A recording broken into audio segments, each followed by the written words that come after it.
ಶಿವಮೊಗ್ಗ ನ್ಯೂಸ್ಗೆ ಸ್ವಾಗತ. ನಾನು ಸ್ಮಿತಾ. ತುಮಕೂರಿನ ಡಾಕ್ಟರ್ ಗುಬ್ಬಿ ವೀರಣ್ಣ ರಂಗಮಂದಿರದಲ್ಲಿ ಮಡಿವಾಳ ಮಾಚಿದೇವರ ಜಯಂತಿಯನ್ನ ಅದ್ದೂರಿಯಾಗಿ ಆಚರಿಸಲಾಯಿತು.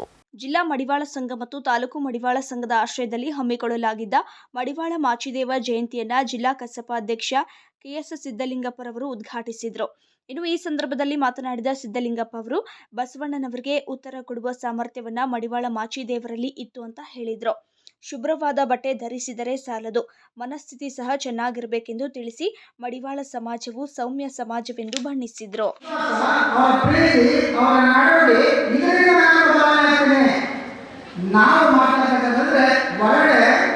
ನಾವು ಧಾರ್ಮಿಕವಾಗಿ ಬಟ್ಟೆಯನ್ನ ಬದಲಾಯಿಸ್ತೀವಿ, ಉಡುಪುಗಳನ್ನ ಬದಲಾಯಿಸ್ತೀವಿ, ದೇಶಭಕ್ತಿಗಳನ್ನ ಬದಲಾಯಿಸ್ತೀವಿ. ಆದರೆ ನಮ್ಮ ಮನಸ್ಸಿನ ವ್ಯತ್ಯಾಸಗಳನ್ನ ಬದಲಾವಣೆ ಮಾಡೋದಾದ್ರೆ ಸಮಾಜ ನಿರ್ಮಾಣ ಸಾಧ್ಯ ಇಲ್ಲ. ಕೇವಲ ವೇದಿಕೆ ಮೇಲೆ ಮಾತ್ರ ಭಾಷಣ ಮಾಡೋದು ಮತ್ತೆ ನಾವು ಶರೀರ ವ್ಯವಸ್ಥೆಯನ್ನ ಮನಸ್ಸಲ್ಲಿ ಆರಿಸೋದು ಇದು ಸಾಧ್ಯವಾಗುತ್ತಲ್ಲ. ನಾವೆಲ್ಲ ಶರಣರ ಜಯಂತಿಗಳನ್ನು ಯಾಕೆ ಮಾಡ್ತಾರೆ ಸರ್ಕಾರ ಅಂದ್ರೆ ಎಲ್ಲರೂ ಸಮಾನರು, ಎಲ್ಲರೂ ಒಂದೇ. ನಮ್ಮ ಶರಣ ಸಮಾಜದ ದಾರ್ಶನಿಕರ ಉದ್ದೇಶ ಅದು, ಎಲ್ಲರೂ ಓದುವಂತ ಸಮಾಜ. ಅದೇ ಕಾಯಕ ಶರಣರು ಅಂತ ಕರೀತಾರೆ. ಸ್ನೇಹಿತರೆ, ಮಡಿವಾಳ ಮಾಚಿದೇವರು ಎಂತ ರಾಷ್ಟ್ರತನ ಅಂದ್ರೆ ಆತ್ಮವಿಶ್ವಾಸ. ಎಂತ ಆತ್ಮವಿಶ್ವಾಸ ಅಂದ್ರೆ ಬಸವಣ್ಣನವರಿಗೆ ಸೂತ್ರ ಕೊಡ್ತಿದ್ರು. ನಾವು ಬಸವಣ್ಣನೇ ಶ್ರೇಷ್ಠ ಅಂತ ನಾವೆಲ್ಲ ಕರೀತಿಲ್ಲ, ಬಸವಣ್ಣನಂತ ಅವರಿಗೆ ಉತ್ತರ ಕೊಡ್ತಿದ್ದಂತ ಶಕ್ತಿ ಇತ್ತು ಮಡಿವಾಳ ಮಾಚಿದೇವರಿಗೆ. ಯಾಕಂದ್ರೆ ಅವ್ರ ಆತ್ಮಶಕ್ತಿ ಇತ್ತು, ಕಾಯಕ ಶಕ್ತಿ ಇತ್ತು. ಮತ್ತೆ ಯಾರಿಗೂ ಎಂತಕ್ಕಂಥ ಪ್ರಶ್ನೆ ಇಲ್ಲ. ಬಿಚ್ಚರಂತ ರಾಜನಿಗೆ ಸೂತ್ರ ಕೊಡ್ತಕ್ಕಂಥ ಶಕ್ತಿ ಇತ್ತು.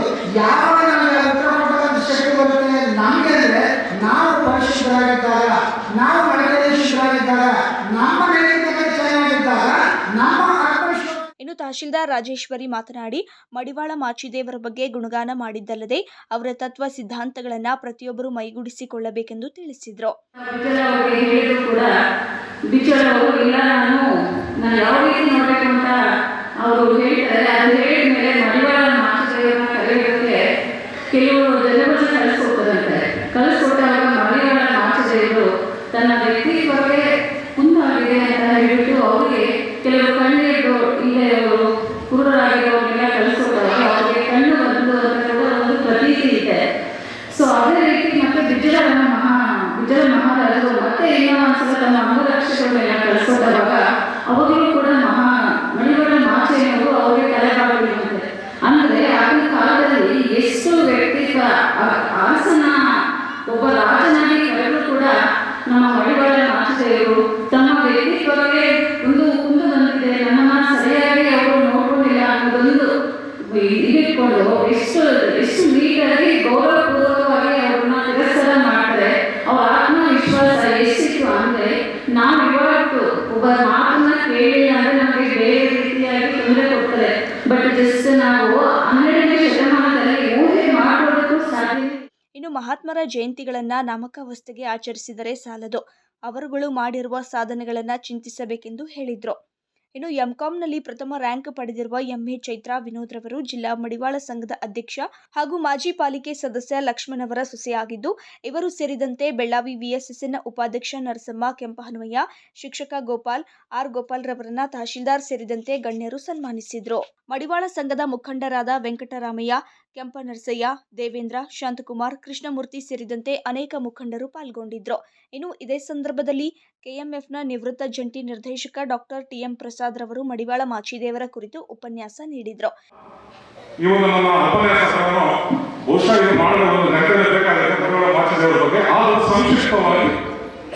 ಹುಟ್ಟು ಮತ್ತು ತದನಂತರ ಅವರ ಯೌವನದಲ್ಲಿ ಯಾವ ರೀತಿ ಅವರು ಕ್ರಾಂತಿಕಾರಿ ಬದಲಾವಣೆ ಮಾಡಲು ಕ್ರಾಂತಿಯೋಗಿ ಶಿವಣ್ಣ ಬಸವಣ್ಣನವರ ಜೊತೆ ಸೇರಿ ಅಂತ ಹೇಳಿ ಇಷ್ಟಪಡ್ತೇನೆ.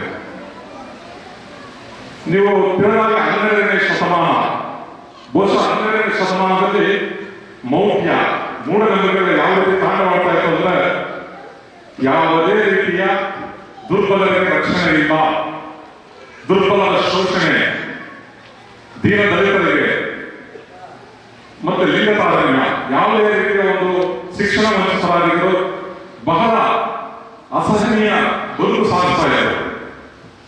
ಪ್ರತಿ ಹಿಂದುಳಿದ ವರ್ಗಗಳು ಏನಂತೀವಿ, ಇದನ್ನ ಬಹುಶಃ ಆಗಿನ ಪರಿಸ್ಥಿತಿ ಬಹುಶಃ ನೀವೇ ನೆನೆಸ್ಕೊಳ್ಳಿ. ಆ ಸ್ಥಾನದಲ್ಲಿ ಯಾವ ರೀತಿ ಒಂದು ನರಕ ಕಿರುಕುಳ. ಕ್ಯಾಮರಾಮನ್ ಅಂಜನ್ ಕುಮಾರ್ ಜೊತೆ ಮಾರುತಿ ಪ್ರಸಾದ್, ಅಮೋಕ್ ಟಿವಿ, ತುಮಕೂರು. ಕಾರ್ಮಿಕರು ತೆರಳುತ್ತಿದ್ದ ವಾಹನ ಪಲ್ಟಿಯಾಗಿದ್ದು 10ಕ್ಕೂ ಅಧಿಕ ಜನರಿಗೆ ಗಂಭೀರ ಗಾಯಗೊಂಡಿರುವ ಘಟನೆ ಪಾವಗಡ ತಾಲೂಕಿನ ಬುಗಡೂರು ಗ್ರಾಮದ ತಿರುವಿನಲ್ಲಿ ನಡೆದಿದೆ. ತುಮಕೂರು ಜಿಲ್ಲೆಯ ಪಾವಗಡದಲ್ಲಿ ಭೀಕರ ಅಪಘಾತ ಸಂಭವಿಸಿದ್ದು, ಕಾರ್ಮಿಕರನ್ನ ಹೊತ್ತೊಯ್ಯುತ್ತಿದ್ದ 407 ವಾಹನ ನಿಯಂತ್ರಣ ತಪ್ಪಿ ಪಲ್ಟಿಯಾದ ಘಟನೆ ನಡೆದಿದೆ. ಅಪಘಾತದಲ್ಲಿ 10ಕ್ಕೂ ಅಧಿಕ ಜನರಿಗೆ ಗಂಭೀರ ಗಾಯಗಳಾಗಿದ್ದು, ಗಾಯಾಳುಗಳನ್ನ ಪಾವಗಡ ಸಾರ್ವಜನಿಕ ಆಸ್ಪತ್ರೆಯಲ್ಲಿ ಚಿಕಿತ್ಸೆ ಕೊಡಿಸಿ ತಕ್ಷಣವೇ ತುಮಕೂರು ಜಿಲ್ಲಾ ಆಸ್ಪತ್ರೆಗೆ ರವಾನಿಸಲಾಗಿದೆ. ಇನ್ನು ಪಾವಗಡ ವೃತ್ತ ನಿರೀಕ್ಷಕ ಸುರೇಶ್ ಹಾಗೂ ಗ್ರಾಮಾಂತರ ವೃತ್ತ ನಿರೀಕ್ಷಕ ಗಿರೀಶ್ ಸ್ಥಳಕ್ಕೆ ಭೇಟಿ ನೀಡಿ ಪರಿಶೀಲನೆ ನಡೆಸಿ ಗಾಯಾಳುಗಳ ಆರೋಗ್ಯ ವಿಚಾರಿಸಿದ್ದಾರೆ. ಘಟನೆ ತಿರುಮಣಿ ಪೊಲೀಸ್ ಠಾಣಾ ವ್ಯಾಪ್ತಿಯಲ್ಲಿ ನಡೆದಿದ್ದು, ಪೊಲೀಸರು ಪ್ರಕರಣ ದಾಖಲಿಸಿಕೊಂಡು ಹೆಚ್ಚಿನ ತನಿಖೆ ನಡೆಸಿದ್ದಾರೆ. ಪಾವಗಡ ತಾಲೂಕು ನಾಗಲಮಡಿಕೆ ಹೋಬಳಿಯ ಹೊಸಹಳ್ಳಿ ತಾಂಡದ ಎಲ್ಲ ಗ್ರಾಮಸ್ಥರು 9 ಜನ 407 ಗಾಡಿಯಲ್ಲಿ ಬೆಳಗಿನ ಜಾವ 8 ಗಂಟೆಗೆ ನಾವು ತಾಂಡ ಬಿಟ್ಟು ಈ ಕಾಂಕ್ರೀಟು RCC ಬಿಲ್ಡಿಂಗ್ಗೆ ಕಾಂಕ್ರೀಟು ಕೆಲಸಕ್ಕೆ ಅಂತ ಹೇಳ್ಬಿಟ್ಟು ಎಲ್ಲ ಕಾರ್ಮಿಕರು ಹೋಗಿದ್ದಾರೆ. ಆ ಕಾರ್ಮಿಕರು ಹೋಗಿ ಕೆಲಸ ಮುಗಿಸ್ಕೊಂಡು ಈ ಕಡೆ ತಿರುಮಣಿ ಕಡೆ ಹೋಗವ್ರೆ, ತಿರುಮಣಿ ಭಾಗದ ಕಡೆ ಕೆಲಸ ಮುಗಿಸ್ಕೊಟ್ಟು ಬರಬೇಕಾದ್ರೆ ಸುಮಾರು 7:50ರಿಂದ 8:15 ಒಳಗಡೆ ಬುಗಡೂರು ಗ್ರಾಮ ಪಲ್ಟಿ ಆಗಿದೆ. 407 ಗಾಡಿ ಪಲ್ಟಿ ಆಗಿ ಕ್ರಾಸಲ್ಲಿ ಪಲ್ಟಿ ಆಗಿ ಸುಮಾರು 9 ಜನವರೆಗೆ ಇಂಜುರೀಸ್ ಆಗಿದೆ. ಗಾಯ ಎಲ್ಲ ನಮ್ಮ ಹೊಸಳ್ಳಿ ತಾಂಡದವರು. ತೀರಾ ಇಂಜುರೀಸ್ ಆಗಿರೋದು ಲಕ್ಷ್ಮೀಬಾಯಿ ತಿಪ್ಪಾನಾಯ್ಕ ಮತ್ತು ಸಾಕಮ್ಮ ಟೈಲರ್ ಹನುಮನಾಯ್ಕ ಎಂಬುವರಿಗೆ ತೀವ್ರವಾಗಿ ಗಾಯಗಳಾಗಿದ್ದಾರೆ. ಅವರ ಜಿಲ್ಲಾ ಆಸ್ಪತ್ರೆಗೆ ರವಾನೆ ಮಾಡಿದ್ದಾರೆ. ಮಿಕ್ಕಿದವರು ಸಹ ಜಿಲ್ಲಾ ಆಸ್ಪತ್ರೆಗೆ ಹೋಗಿದ್ದಾರೆ. ಇದೊಂದು ದುರದೃಷ್ಟಕರ ಘಟನೆ ಅಂತ ಹೇಳ್ಬಿಟ್ಟು ನಾವು ತೀವ್ರ ಬಾಧೆ ಪಡ್ತಿದ್ದೀವಿ. ನಿಮ್ಮ ಹೆಸರು ಯಾವ ಊರು? ನಮ್ಮ ಹೆಸರು ಗೋಪಾಲ್ ಅಂತ ಹೇಳ್ಬಿಟ್ಟು JDS ಮುಖಂಡ ಹೊಸಳ್ಳಿ. ಸೋನಿಯಮ್ಮ, ಹೆಂಗಾಯ್ತು ಇದು? ನೀವು ಎಲ್ಲಿ ಹೋಗಿದ್ರಿ? ಕೆಲ್ಸಕ್ಕೆ. ಏನ್ ಕೆಲಸ? ಕಾಂಕ್ರೀಟ್ ಕೆಲಸ. ಮೋಲ್ಡ್ ಹಾಕೋ ಕೆಲಸಕ್ಕೆ ಹೋಗಿದ್ರಾ? ಪೊಲೀಸರು ಪ್ರಕರಣ ದಾಖಲಿಸಿಕೊಂಡು ಹೆಚ್ಚಿನ ತನಿಖೆ ನಡೆಸುತ್ತಿದ್ದಾರೆ. ಶ್ರೀನಾಥ್ PG, ಅಮೋಕ್ ಟಿವಿ. ಕೋಲಾರ ಜಿಲ್ಲೆಯಲ್ಲಿ ಅನಧಿಕೃತ ಪುತ್ಥಳಿ ಸ್ಥಾಪನೆ ವಿಚಾರ ಜಿಲ್ಲಾಡಳಿತಕ್ಕೆ ತಲೆನೋವು ಹೆಚ್ಚಿಸಿದೆ. ಮಹನೀಯರ ಪುತ್ಥಳಿಗಳನ್ನು ರಾತ್ರೋರಾತ್ರಿ ರಸ್ತೆ ಮಧ್ಯೆ ಅನಾವರಣ ಮಾಡಲಾಗಿದ್ದು, ಪುತ್ಥಳಿ ತೆರವಿಗೆ ತಾಲೂಕು ಆಡಳಿತ ಈಗ ಮುಂದಾಗಿದೆ. ಹೀಗೆ ರಸ್ತೆ ಮಧ್ಯೆ ಮಹನೀಯರ ಪುತ್ಥಳಿಗಳನ್ನ ಸ್ಥಾಪಿಸಿ ಸಂಭ್ರಮ ಪಡ್ತಾ ಇರೋದು. ಮತ್ತೊಂದೆಡೆ ತಾಲೂಕು ಕಚೇರಿಯಲ್ಲಿ ಎಲ್ಲಾ ಸಮಾಜದ ಮುಖಂಡರ ಸಭೆ ಕರೆದು ಅಧಿಕಾರಿಗಳು ಮಾತನಾಡ್ತಿರೋದು. ಈ ದೃಶ್ಯಗಳು ಕಂಡು ಬಂದಿದ್ದು ಕೋಲಾರ ಜಿಲ್ಲೆಯ ಶ್ರೀನಿವಾಸಪುರ ತಾಲೂಕಿನಲ್ಲಿ. ಕಳೆದೊಂದು ವಾರದ ಹಿಂದೆ ಶ್ರೀನಿವಾಸಪುರ ತಾಲೂಕಿನ ತಾಡಿಗೋಳ್ ಕ್ರಾಸ್ ಸರ್ಕಲ್ನಲ್ಲಿ ಸಂವಿಧಾನ ಶಿಲ್ಪಿ ಡಾಕ್ಟರ್ BR ಅಂಬೇಡ್ಕರ್ ಪುತ್ಥಳಿಯನ್ನ ರಾತ್ರೋರಾತ್ರಿ ಅನಾವರಣ ಮಾಡಲಾಗಿತ್ತು. ಕಡಪ ಬೆಂಗಳೂರು ಮಧ್ಯೆ ರಾಜ್ಯ ಹೆದ್ದಾರಿ ರಸ್ತೆ ನಿರ್ಮಾಣ ಹಂತದಲ್ಲಿರುವಾಗಲೇ ಏಕಾಏಕಿ ಪುತ್ಥಳಿ ಅನಾವರಣ ನಂತರ ಪೊಲೀಸರು ಹಾಗೂ ತಾಲೂಕು ಆಡಳಿತ ತೆರವು ಮಾಡಲು ಮುಂದಾಗಿದ್ರು. ಆದರೆ ಇದಕ್ಕೆ ದಲಿತ ಪರ ಸಂಘಟನೆಗಳು ವಿರೋಧಿಸಿದ ಕಾರಣ ತೆರವು ನಿರ್ಧಾರದಿಂದ ಹಿಂದೆ ಸರಿಯಲಾಗಿತ್ತು. ಇದೀಗ ಶ್ರೀನಿವಾಸಪುರ ತಾಲೂಕು ಕಚೇರಿಯಲ್ಲಿ ಎಲ್ಲಾ ಜಾತಿಗಳ ಸಂಘಟನೆಯ ಮುಖಂಡರೊಂದಿಗೆ ತಹಶೀಲ್ದಾರ್ ಹಾಗೂ ಪೊಲೀಸರ ಸಮ್ಮುಖದಲ್ಲಿ ಶಾಂತಿ ಸಭೆ ಆಯೋಜನೆ ಮಾಡಲಾಗಿತ್ತು. ಸಭೆಯಲ್ಲಿ ಪುತ್ಥಳಿಗಳ ಸ್ಥಳಾಂತರ ಮಾಡಲು ಒಮ್ಮತದ ನಿರ್ಧಾರಕ್ಕೆ ಬರಲಾಗಿದ್ದು, ಅನುಮತಿ ಪಡೆಯದೆ ಏಕಾಏಕಿ ಅನಾವರಣಗೊಂಡಿರುವ ಎಲ್ಲಾ ಪುತ್ಥಳಿ ಸ್ಥಳಾಂತರ ಮಾಡುವ ನಿರ್ಧಾರಕ್ಕೆ ಬರಲಾಗಿದೆ. ಇನ್ನು ಈ ಕುರಿತು ಮಾತನಾಡಿರುವ ಶ್ರೀನಿವಾಸಪುರ ತಹಶೀಲ್ದಾರ್ ಸುಧೀಂದ್ರ, ಇನ್ಮುಂದೆ ಅನುಮತಿ ಪಡೆಯದೆ ಎಲ್ಲೂ ಪುತ್ಥಳಿ ಸ್ಥಾಪನೆ ಮಾಡುವಂತಿಲ್ಲ ಅಂತ ಎಚ್ಚರಿಸಿದ್ರು. ಆಮೇಲೆ ಇವತ್ತು ಕಟ್ ಆಫ್ ಡೇಟ್ ಈ ತಾಲೂಕಲ್ಲಿ ಯಾವುದೇ ಹೆದ್ದಾರಿಗಳಲ್ಲಿ ರಾಜ್ಯ ಇರ್ಬೋದು, ಜಿಲ್ಲೆ ಇರ್ಬೋದು, ಮತ್ತೆ ರಾಷ್ಟ್ರ ಹೆದ್ದಾರಿಗೆ ಇರ್ಬೋದು, ಈ 3 ಹೆದ್ದಾರಿಗಳಲ್ಲಿ ಯಾವುದೇ ಪ್ರತಿಭಟನೆ ಇರಲಿಲ್ಲ. ಇದು ಎಲ್ಲ ಇವತ್ತೇ ಇದನ್ನ ದಯವಿಟ್ಟು ರಿಲೀಸ್ ಮಾಡಿ ಎಲ್ಲ ಇವತ್ತೊಂದು OM ಮಾಡ್ತೀವಿ. ನಾವೆಲ್ಲರೂ ಸೈನ್ ಮಾಡ್ತೀವಿ. ಕಮ್ಯುನಿಟಿ ಎಲ್ಲ ಇದಕ್ಕೂ ಯಾರಾದ್ರೂ ಬೇಕಾದ್ರೆ ಪ್ರತಿಮೆ ಇಡಬೇಕು ಅಂದ್ರೆ ಸರ್ಕಾರಿ ಜಾಗನ ಅವರೇ ಗುರುತಿಸ್ಬಿಟ್ಟು ಅಪ್ಲಿಕೇಶನ್ ಹಾಕಿದ್ರೆ ಕನ್ಸರ್ನ್ಡ್ ಲೋಕಲ್ ಬಾಡೀಸ್, ಸ್ಥಳೀಯ ಸಂಸ್ಥೆಗಳಿಗೆ ಇರೋ ಅಧಿಕಾರ ಇರುತ್ತೆ ಎಲ್ಲಿ ಯಾರು ಇಡಬೇಕು ಅಂತ. ಅದು ಬಿಟ್ರೆ ಹೈವೇಗಳಲ್ಲಿ ಯಾರು ಇಡಂಗಿಲ್ಲ, ಅದು ಆಡಳಿತ. ಅದು ಬಿಟ್ರೆ ಇನ್ಯಾರಾದ್ರೂ ಪ್ರೈವೇಟ್ ಜಾಗಗಳಲ್ಲಿ ಇಟ್ಕೊಬೇಕಂದ್ರೆ ಅದು ಅವರವರ ಜವಾಬ್ದಾರಿ ಮೇಲೆ ಅವರು ಇಟ್ಕೊಬಹುದು. ಅದು ಬಿಟ್ರೆ ಸರ್ಕಾರಿ ಸ್ಥಳಗಳಲ್ಲಿ ಅಕಸ್ಮಾತ್ ಲ್ಯಾಂಡ್ ಬೇಕಾ ನನಗೆ ಅಪ್ಲೈ ಮಾಡಿದ್ರೆ ನಮ್ಮ ಇದರಲ್ಲಿ ತಾಲೂಕು ಕಚೇರಿಗೆ ಲ್ಯಾಂಡ್ ಕೊಡೋ ವಿಷಯದಲ್ಲಿ ಅವೈಲಬಿಲಿಟಿ ಆಫ್ ಲ್ಯಾಂಡ್ ಬೇಸ್ಡ್ ಮೇಲೆ ಡೆಲಿವರಿ. ಅರ್ಥ ಆಯ್ತಾ? ಅದು ಬಿಟ್ರೆ ತಾಲೂಕು ಕಚೇರಿ ನಿಮ್ಗೆ ಪರ್ಮಿಷನ್ ಕೊಡಲ್ಲ, ಸ್ಥಳೀಯ ಸಂಸ್ಥೆ ಕೊಡುತ್ತೆ ಪರ್ಮಿಷನ್. ಅದೇ ಪ್ರಕಾರ ತುಂಬಾ ಗೌರವಾನ್ವಿತವಾಗಿ ಚೆನ್ನಾಗಿ ನೀವು ಸಂಬಂಧಪಟ್ಟ ಪ್ರತಿಮೆಗಳಿಗೆ ಕಳಿಸ್ಬೇಕು. ಈಗ 3 ಪ್ರತಿಮೆಗಳನ್ನು ಸ್ಥಳಾಂತರ ಮಾಡೋದ್ರ ಬಗ್ಗೆ ನಾವು ಏನು ಪಂಚಾಯತಿ ಇರ್ಬೋದು, ತಾಲೂಕ್ ಪಂಚಾಯತಿ ಮತ್ತೆ ಗ್ರಾಮ ಪಂಚಾಯತಿಗಳು ಇರ್ಬೋದು, ಸರ್ಕಾರ, ಪೊಲೀಸ್ ಸಹಕಾರ. ಇನ್ನು ಜಿಲ್ಲೆಯಲ್ಲಿನ ರಾಜ್ಯ ಹೆದ್ದಾರಿಗಳ ರಸ್ತೆ ಮಧ್ಯೆ ಏಕಾಏಕಿ ಮಹನೀಯರ ಪುತ್ಥಳಿಗಳನ್ನು ಸ್ಥಾಪನೆ ಮಾಡಿದ್ರು. ಜಿಲ್ಲಾಡಳಿತ ಹಾಗೂ ತಾಲೂಕು ಆಡಳಿತಗಳು ಮೌನಕ್ಕೆ ಶರಣಾಗಿವೆ. ಈ ಬಗ್ಗೆ ದಲಿತ ಮುಖಂಡರು ಕಿಡಿಕಾರಿದ್ದು, ರಸ್ತೆ ಮಧ್ಯೆ ಪುತ್ಥಳಿಗಳ ಸ್ಥಾಪನೆಯಿಂದ ಯಾವುದೇ ಲಾಭವಿಲ್ಲ, ಸುಸಜ್ಜಿತವಾದ ಸ್ಥಳದಲ್ಲಿ ಬೇಕಾದರೆ ಪುತ್ಥಳಿ ಇಡಲಿ ಅಂತ ಸಲಹೆ ನೀಡಿದ್ರು. ಬಾಬಾ ಸಾಹೇಬ್ ಅಂಬೇಡ್ಕರ್ ಹೇಳಿದ್ದು, ನನ್ನ ಪುತ್ರಿನ ದೇವರಿಗೆ ಹೋಲಿಸಬೇಡಿ ಅಂತ ಹೇಳಿದರು. ಇದು ನಮ್ಮ ಜನ ಆಗಲಿ ನಮ್ಮ ಸಂಘಟನೆಯವರಾಗಲಿ ಎಲ್ಲ ಅರ್ಥಕೋಬೇಕು. ಮತ್ತು ಇನ್ನೊಂದೇನಪ್ಪ ಅಂದರೆ ಕನಕದಾಸರು ಆಗ್ಬೋದು, ಕೆಂಪೇಗೌಡರು ಆಗ್ಬೋದು, ವಿವೇಕಾನಂದ ಆಗ್ಬೋದು, ಇವರು ರಾಷ್ಟ್ರೀಯ ನಾಯಕರು. ಇವರೆಲ್ಲ ಕೂಡ ಇವರನ್ನೆಲ್ಲ ಎತ್ಕೊಂಡೋಗಿ ರಾತ್ರೋರಾತ್ರಿ ಗೇಟ್ಗಳಾಗಿ ನಿಲ್ಲಿಸೋದು, ತಿಪ್ಪೆ ಗುಂಡಿಗಳ ಮ್ಯಾಗ ನಿಲ್ಲಿಸೋದು, ಈ ಅಬದ್ಧತೆ ಕಾಣ್ತಾ ಇದೆ. ಜಿಲ್ಲಾಧಿಕಾರಿಗಳು ಒಂದು ಕೂಡ ಯೋಚನೆ ಮಾಡಬೇಕು. ಬಂಗಾರಪೇಟೆ ಒಂದು ನಿಲ್ಲಿಸಿದ್ರು ಫಸ್ಟು, ಆಮೇಲೆ ಮಾಲೂರಲ್ಲಿ ಒಂದು ಪುತ್ಥಳಿ ನಿರ್ಮಾಣ ಮಾಡಿದರು. ಈಗೇನಾಗಿದೆ, ಇಲ್ಲಿ ಶ್ರೀನಿವಾಸ ರೋಡಲ್ಲಿ ರೋಜನಹಳ್ಳಿ ಕ್ರಾಸು, ಇದು ಯಾವುದಾದ್ರು ಲಕ್ಷ್ಮೀಪುರ ಗೇಟು, ಇದೆಲ್ಲ ಒಂದು ತಾಡುಗಳ ಕ್ರಾಸು, ಇವೆಲ್ಲ 3 ಕಡೆ ಕೆಂಪೇಗೌಡರು ರಾತ್ರೋರಾತ್ರಿ ನಿಲ್ಲಿಸ್ತಾರೆ. ಅದರಲ್ಲಿ ಒಬ್ಬರು ಕೂಡ ಅಂಬೇಡ್ಕರ್ ಕೂಡ ನಿಲ್ಲಿಸ್ಬಿಟ್ಟು ಹೋಗ್ತಾರೆ. ನಾವು ಕೂಡ ಅರ್ಥ ಮಾಡ್ಕೋಬೇಕು.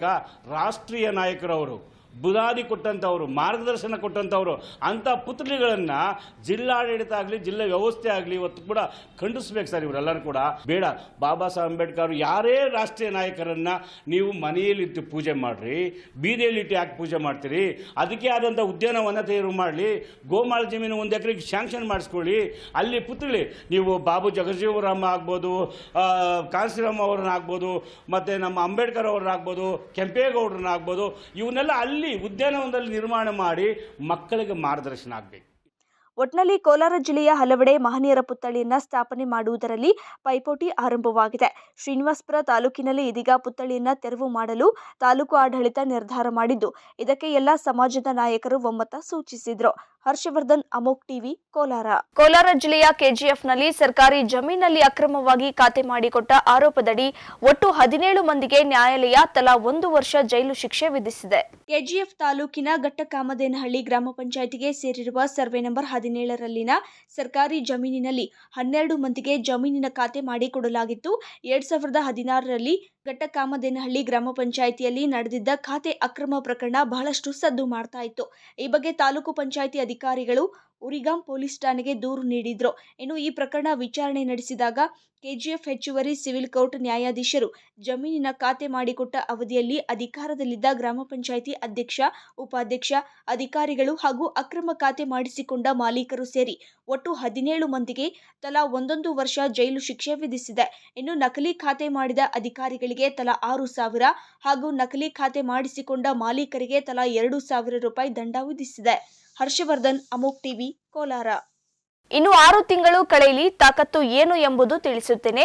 ನನ್ನ ಪತ್ನಿ ಭಾರತಿಯವರಿಗೆ ತುಮುಲ್ ಚುನಾವಣೆಯಲ್ಲಿ ಯಾರು ಸಹಕಾರ ಕೊಟ್ಟಿಲ್ಲವೋ ಅವರ ಮೇಲೆ ದ್ವೇಷ ನನಗೆ ಇಲ್ಲ ಅಂತ ಗುಬ್ಬಿಯಲ್ಲಿ ಶಾಸಕ ಎಸ್ಆರ್ ಶ್ರೀನಿವಾಸ್ ಹೇಳಿದ್ದಾರೆ.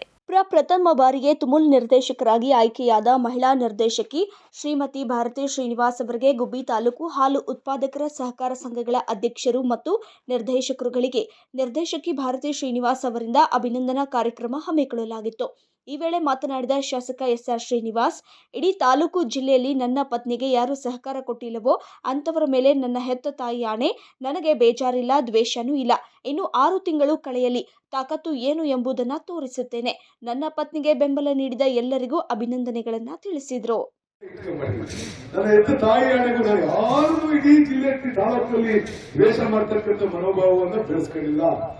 ನಮ್ಮಪ್ಪ ಸಾಯೋದಕ್ಕೆ ಬಂದು ನಮ್ಮ ಅಣ್ಣಮ್ಮ ದೇವಸ್ಥಾನ ಎಲೆಕ್ಷನ್ ಬರೋದಕ್ಕೆ ಬಂದು ನಮ್ಮ ಅಣ್ಣಮ್ಮ ದೇವಸ್ಥಾನ ಕರ್ಕೊಂಡು ಹೋಗ್ತಾರೆ. ನಮ್ಮಪ್ಪ ಪೂಜೆ ಮಾಡಿಸ್ಬಿಟ್ಟು ಹೆಂಗ ಕರೆದಿದೆ ಅಂತ ಹೇಳ್ಬಿಟ್ಟು ಪೂಜೆ ಮಾಡಿಸಿ ಹೇಳ್ತೀವಿ, ನೋಡು ನೀನು ಯಾವತ್ತು ಪೊಲಿಟಿಕ್ಸ್ ಹೋಗ್ತಾ ಇದೆಯಾ, ನೀನ್ ಸಾಯೋವರೆಗೂ ಯಾರ ತಲೆ ಮೇಲೆ ಕೈ ಇಕ್ಬೇಡ, ಯಾರ ಜೇಬಿಗೆ ಕೈ ಹಾಕ್ಬೇಡ, ಯಾರು ಕೆಟ್ಟದ್ ಬಯಸ್ಬೇಡ, ಒಳ್ಳೆ ರೀತಿಯಲ್ಲಿ ನೀನು ಓದ್ತಿದ್ರು ಮಾತ್ರ ಹೋಗು, ಇದ್ರು ಹೋಗ್ಬೇಡ, ಒಳಗೆ ಕಡಿದು. ನನ್ನ ಬಗ್ಗೆ ಏನೋ ಬಿಸ್ನೆಸ್ ಮಾಡ್ತಾ ಇದೆಯಾ, ಆ ಬಿಸ್ನೆಸ್ನೇ ಮಾಡ್ಕೊಂಡು ಹೋಗು.